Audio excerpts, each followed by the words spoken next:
Un grande botto, un grande botto. Poi è uscita. Sono uscita, sono venuta a vedere e ho visto tutto queste cose, cose Blocchi. i blocchi sopra della bicicletta della persona, insomma. Ma non sapevo chi che era, non sapevo niente.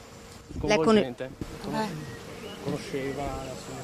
Beh, la conosco sì, perché se è quella che dice, sta appena avanti qua. Lei veniva sempre di qua in bicicletta, ci dico. Faceva sempre i suoi giretti in bicicletta, sempre. Mattina, sera andava dai suoi figli a trovarli, sì. I camion passano spesso qui in questa strada. Cami, ne passa di tutti i colori qua.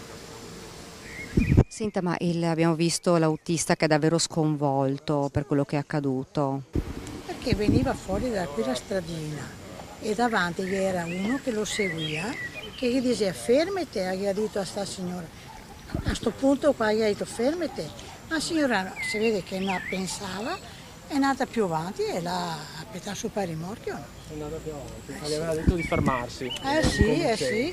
Si è avvicinata la signora. Sì, Andate a vedere, era già sì. morta. Non l'ho conosciuta chi era. No, Però butta via che macchina. Senta, ma lei l'ha controllata, tutte le lastre erano addosso alla signora di cemento. Sì, tutte e tre lastre. Sì, era solo che una roda fuori, no? Aveva la testa schiacciata e un braccio, però non l'ho conosciuta chi era. Che fine che ha fatto. Era purtroppo quando lei si è avvicinata era già morta. Sì, era già morta. Abita 500 metri da qua. Sì, 500 metri da qua. Sì, Quindi passava sempre qua in bicicletta. sì, no, è molto conosciuta. Mi dispiace tantissimo. No, è in pensione. Marito è un ex ferroviere, pensionato delle ferrovie, sì. Tutti i giorni era o camminare o bicicletta. Sì, era No. un abitué. Un abitué, sì. Faceva il giro in bici solitamente. Qua è successo, vado a capire come.